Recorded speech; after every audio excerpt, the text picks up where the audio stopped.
August 8వ తేదీన జరిగే శ్రీకృష్ణ బలరామ రథయాత్రను విజయవంతం చేయాలని ఇస్కాన్ మందిర అధ్యక్షులు సుఖదేవ మహారాజు పిలుపునిచ్చారు. బుచ్చిరెడ్డిపాలెంలో ఆయన విలేకరుల సమావేశం నిర్వహించి మాట్లాడారు. ఈ సందర్భంగా ఆయన మాట్లాడుతూ, ప్రపంచంలోనే భక్తులు అధిక సంఖ్యలో పాల్గొనే జగన్నాథ రథయాత్ర ప్రజల జీవితంలో నిత్య ఆనందాన్ని కలిగిస్తుందని తెలిపారు. 8వ తేదీ శనివారం సాయంత్రం 3:30 నుండి రాత్రి 7:30 వరకు జరిగే జగన్నాథ రథయాత్రలో పాల్గొని జగన్నాథుడి కృపా కటాక్షాలు పొందాలని ఆయన ఆకాంక్షించారు.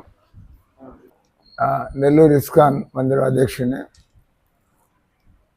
ఇస్కాన్ నెల్లూరు ఆధ్వర్యంలో మొదటిసారిగా మన బుచ్చిరెడ్డిపాలెంలో రానున్న శనివారం ఆగస్టు 8వ తారీఖు మొట్టమొదటిసారిగా ఎంతో ప్రాచీనమైనటువంటి ఎంతో ముఖ్యమైనటువంటి ఉత్సవం జగన్నాథ రథయాత్ర.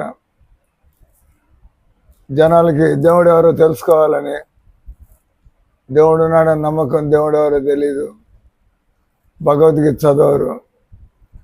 సో ఈ జగన్నాథ రథయాత్ర ద్వారా ఏ విధంగా కృష్ణుడు ఆయన దేవాది దేవుడు లేదా పరమేశ్వరుడు భగవానుడు తెలుస్తుంది. అలాగే జనాలకి భగవంతుడితో సంబంధం ఉన్న వాళ్ళకి, భగవంతుడితో సంబంధం లేని వాళ్ళకి తేడా అయింది. భగవంతుడితో సంబంధం ఉండి కూడా మనం అలవాట్లు సరిగ్గా లేకపోతే మాంసాహారము, సారాయిలు, సిగరెట్లు, సినిమాలు, అంటే మనకి భగవద్భక్తి సరిగ్గా లేదు, దానిలో ఆనందం దొరకటం లేదు. కాబట్టి మనం ఆనందం కోసం అగచాట్లు పడుతూ ఉండడం. కాబట్టి ఈ జగన్నాథ రథయాత్రలో భగవద్గీత సనాతన ధర్మ పద్ధతిలో హిందువులు కూడా ఒక్కడే దేవుడు, ఆయన అవతారాలు కృష్ణుడు, రాముడు, నరసింహస్వామి ఇట్లా.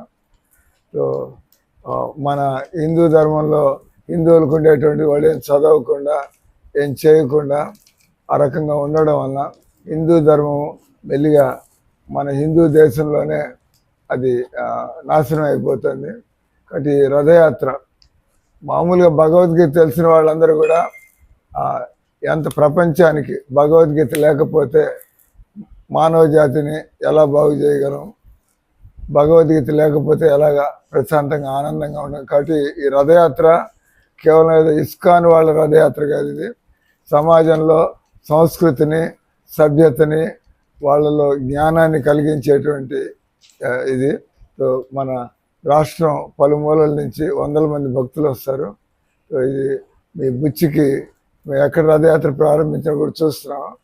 అది ఈ ఊరికి ఇది చాలా చక్కటి పెద్ద పండగ అనేది మీకు తెలిసిపోతుంది.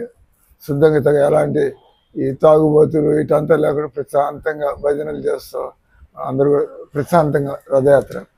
ఈ కార్యక్రమం గురించి ఇక్కడ జరుగుతున్న 2 నెలల నుంచి ఎలా వీళ్ళు చుట్టుపక్కల విలేజ్లో ఎక్కడి నుంచి ఎక్కడికి అంతా వీళ్ళు చేస్తారు. కాబట్టి ఈ రథయాత్ర అనేటువంటిది మానవులందరినీ కొద్దిగా మనుషుల్లాగా బతకడానికి, వాళ్ళంతా ప్రశాంతంగా ఆనందంగా ఉన్నప్పుడే కదా మనం పరోపకారం కూడా చేయగలిగేది. ఈ రథయాత్ర వల్ల ఇన్ని లాభాలు ఉన్నాయి.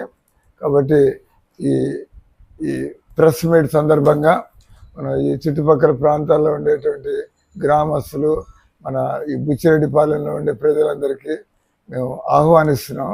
మీరు రథయాత్రలో పాల్గొని మీరు ఆ భగవద్గీతను చదవకపోయినా కూడా చక్కగా మాతో ఆ రోజు పూర్తిగా 5-6 గంటలు ఉంటే తెలిసి వస్తాయి హిందువులు ఏ విధంగా బతికి ఈ ప్రపంచాన్ని అంతా కూడా ప్రభావితం చేయటం.